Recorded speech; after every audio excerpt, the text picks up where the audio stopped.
So Father Thomas Aquinas is the superior of the monastery of in Brazil, the Santa Cruz, right? The Monasterio of the Holy Cross in Brazil, a few hours from Rio de Janeiro, near the mountains.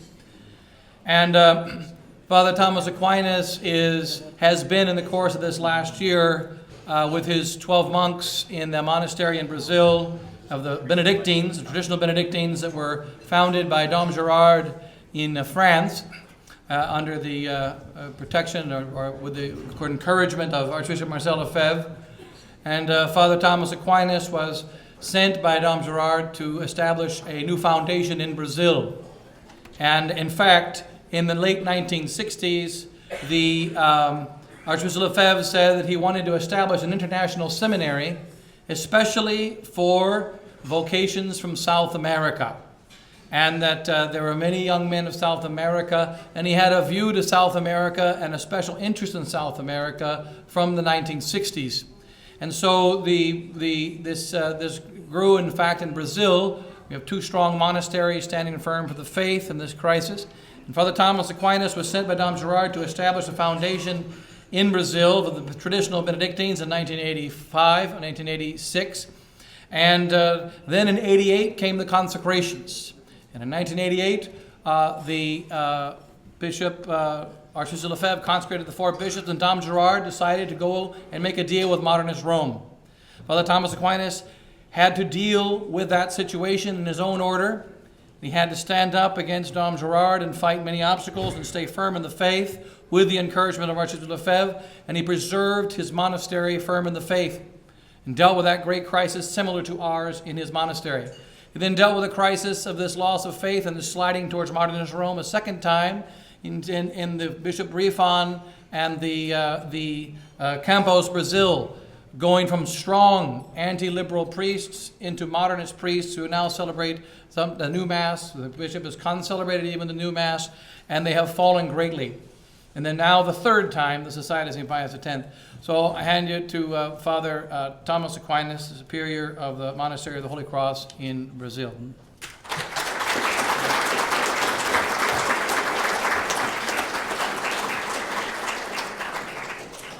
Thank you, Father, for your introduction. I will try to say some words. It's the first time I make a conference in English. So if I make some error, don't take it as an heresy, but it's a lack of knowledge of your language. And I will speak about some lessons of history, the recent history, because in our monastery in France with Don Gerard, we could see things that could be useful to understand what is happening now. And also I was sent to Econ in the years of 1984-85, and there I could also to speak and to heard many important things about that Archbishop Lefebvre said to me. And when Don Gerard make an agreement, also Archbishop Lefebvre helped us a lot. And as Father Pfeiffer said, when Campos also made an agreement, it was there are many lessons I think we can take from these facts. So to begin, I went to the monastery of Le Barreau in 1974. Don Gerard was very close to Archbishop Lefebvre, and also with a writer named Jean Badiran, with a very good review named Itinéraire. But we could see that Don Gérard was more an artist than a man of doctrine. But he was together with Bishop Lefebvre, so everything was going well. Some years ago, 2 years later, in 1984 or 1985, Don Gérard went to Rome because we were expelled of the Benedictine order, I think in 1974 or 75, because Archbishop Lefebvre came to our monastery to give the first orders to 2 of our monks. And just after this fact, the superior of our congregation came to our monastery, and he wanted to change our superior, to put another superior, liberal superior, and we said no. And so all the monastery, all the community was rejected outside the order of the Benedictines. And Don Gérard wanted to find a solution for this situation. So sometimes he went to see the Bishop of Avignon. He went to see Rome. When he went to Rome, he met Cardinal Ratzinger. And when he returned to our monastery, he was very enthusiastic about Ratzinger. He said Ratzinger is someone with whom we can work. Archbishop Lefebvre is too much pessimist. Bishop Lefebvre don't make relations with the others. It's not good. We can work, we can talk, we can be friend of Cardinal Ratzinger. And he said also, it's not necessary that Archbishop Lefebvre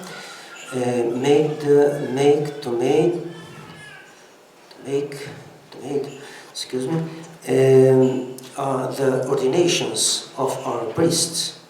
It's enough that another bishop who take the old books. It's enough to take the old liturgy.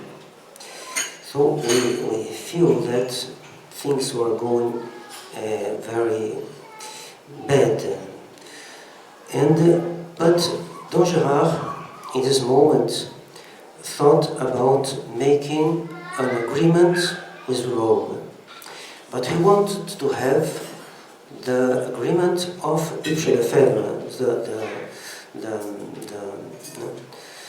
He wanted Bishop Lefebvre approve what he was doing. So he called by phone Bishop Lefebvre and said to him, I think it's good for us in the monastery of Le Barreau to make an agreement with Rome. We need, sometimes it's necessary to lose a battle to win the war. And Don Gérard had many times very beautiful words. But Bishop Lefebvre said, Don Gérard, don't do this. There'll be the death of your monastery. But Don Gérard he didn't want to listen Archbishop Lefebvre. So Archbishop said to many friends of Don Gérard to make pressure in Don Gérard, to say to him not to do this. And Don Gérard, by pressure, didn't do, but he wanted to do. This was in 84 or 85. In this year, 84-85, I was sent to Econ for 1 year. And there, Bishop Lefebvre talked a lot about consecrations. He used to say, if Rome was able to form, to train Catholic priests, I would have no reason to consecrate. But Rome is no more able to do this. Rome is no more able to train, to form Catholic priests. And things were going on. In 86, in the end of 86, I was sent to Brazil with Don Joseph Vanier to see a land that was offered to our monastery. And in 87, we began officially, and Bishop de Castelmayor came to the ceremony of the beginning of our monastery. In the end of the same year, Bishop Castelmayor blessed, consecrated, and blessed the rings of the monastery and blessed our chapel. And the next year, 88, was the consecrations. Bishop Don Gerard, in the beginning, seemed to approve the consecrations. He made a sermon of the 5 reasons for the consecrations. But 2 months later, or even less than this, he changed. He used to change.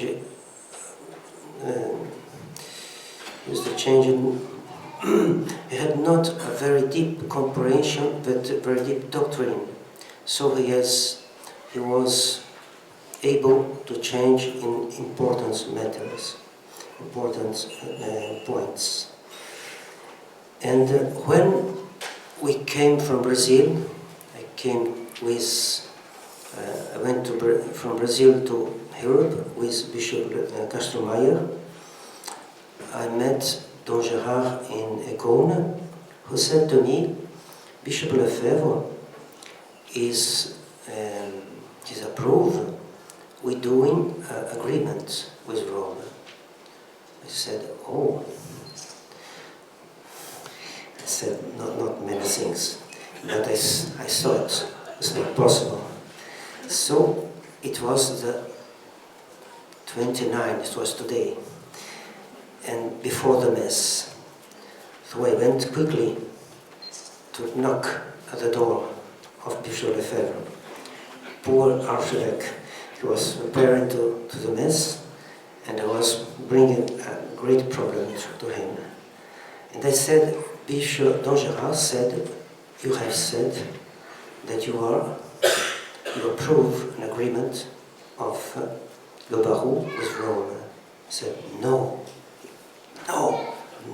it's very serious this.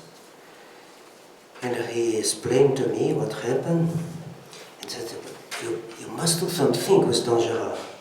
I could do nothing, but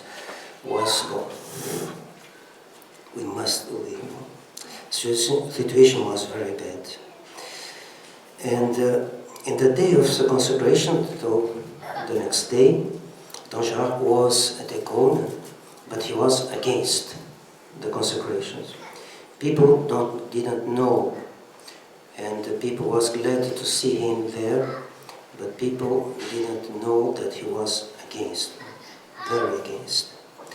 And it's the same moment Rome took relations with our monastery by the Cardinal Mayer to prepare, to offer many things to Don Gerard. And Don Gerard, after the consecrations, Bishop de Castelmayor went to our monastery, Le Barou. But Don Gerard didn't want to speak with him. And there was also 3 priests of Campos, Don Gerard. They stayed, I think, 3 days, and he could not speak a word with Don Gérard. And when Bishop Kastenmeier went out, in the same day, the same morning, another bishop from Czechoslovakia arrived. Immediately, all the community was renewed, was put together in the chapter, and this bishop said to us, I was only a few days in the Barreau, I was going back to Brazil, but I was still there. And he said to us, I was ordained during the war, in the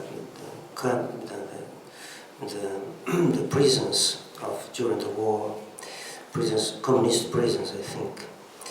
And one day, the bishop who ordained me, he was an excellent priest, excellent bishop, but one day he arrived completely confused, saying that he would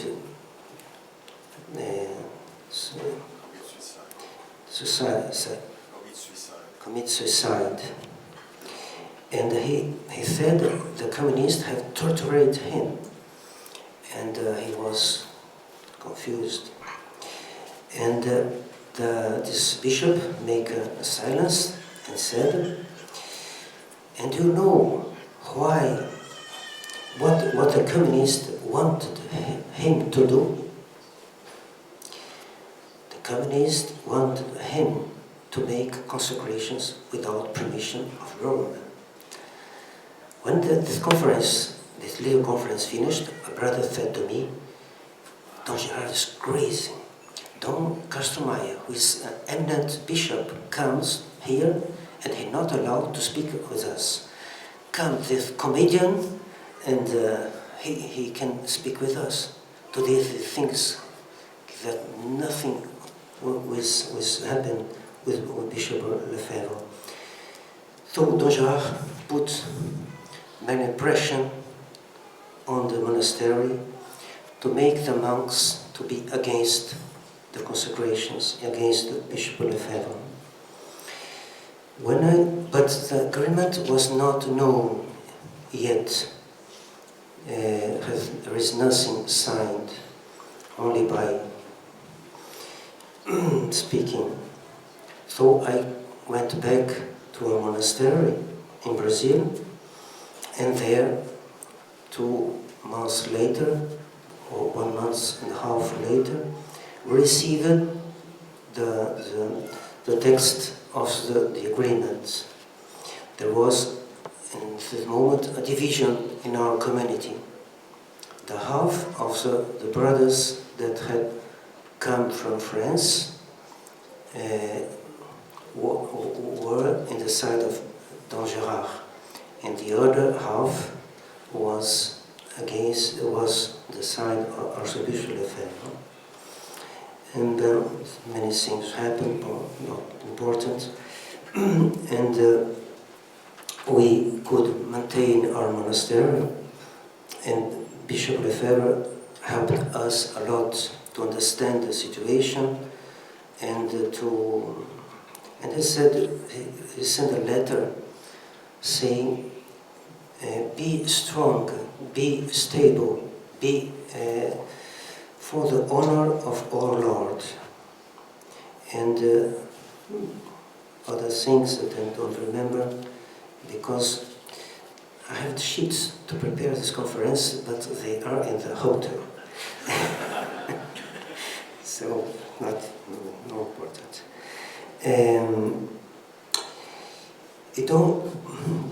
Archbishop Lefebvre said, Don Gérard think that he will do what he wants in Rome. He's wrong. In Rome, we don't do what we want, but what they want. Don Gérard wasn't in a great illusion. Once he said to the monks, after the agreement, because he wants to have both things, an agreement of home and the approbation of the tradition in Europe and in all the world, in tradition, and was not possible. But he said to the community, I will go to Rome and I will take the defense of Archbishop Lefebvre. And so he went with Father Anselmus and Father Joseph. When he arrived at Rome, a cardinal embraced him with a great cup and said to him, we are so glad you have left the schism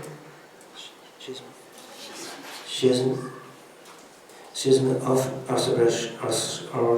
Archbishop Lefebvre. And Don Gerard answered nothing. The Father Joseph was so upset that he left the monastery. He said Don Gerard is not honest. He said to us that he is going to do something and he does another thing. But Archbishop Lefebvre had already said, Don Gerard thinks that he will do what he wants in Rome.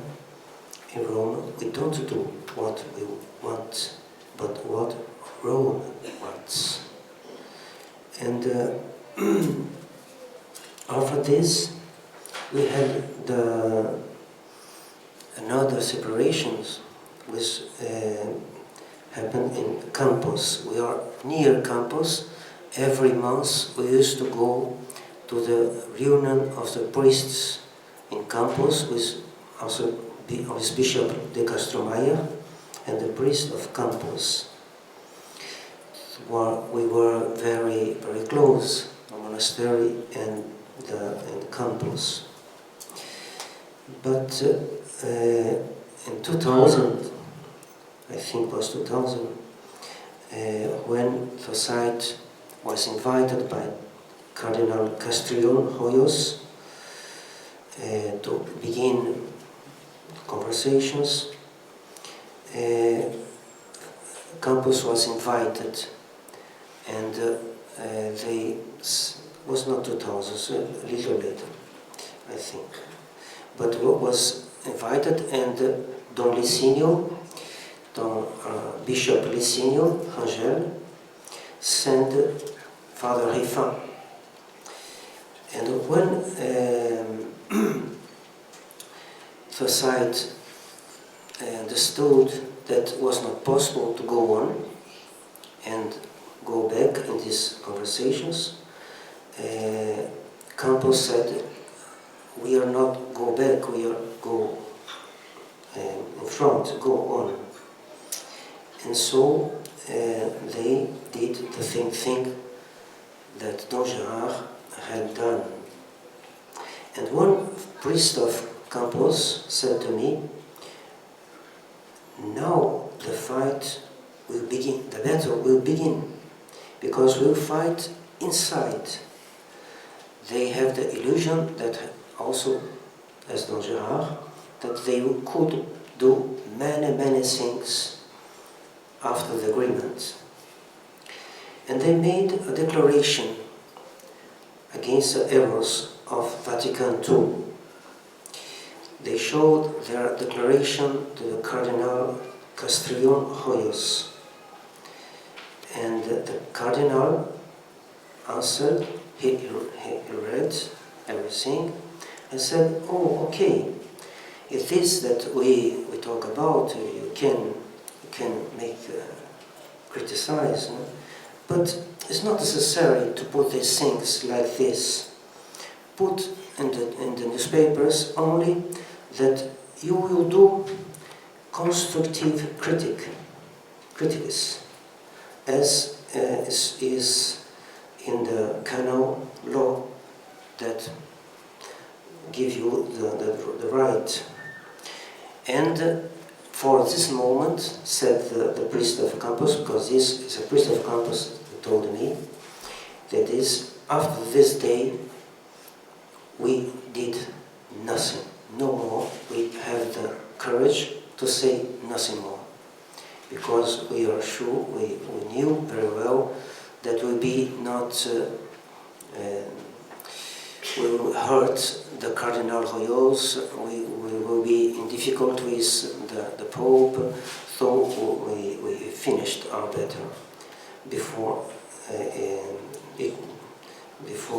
they could begin.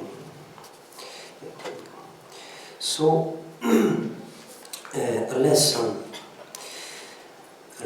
we can take from this, I think we can take a lesson.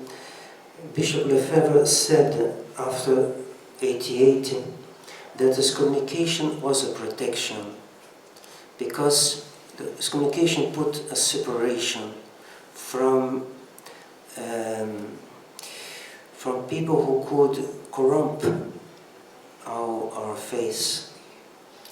And every time we could see these last years, the union or the contact very close of the tradition with the liberals, modernists, the result has been bad. Because these contacts was not to convert them, was to put us under their authority. And as said Archbishop, is not the inferior who made the superior, but the superior who made the inferior. And we could see this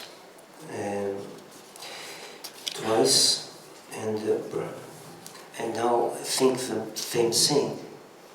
This contact with Rome is changing the mind of those who are very close to them. And as in 88 we prefer to be with Bishop Lefebvre, and when Campos make an agreement, we prefer to be with Society.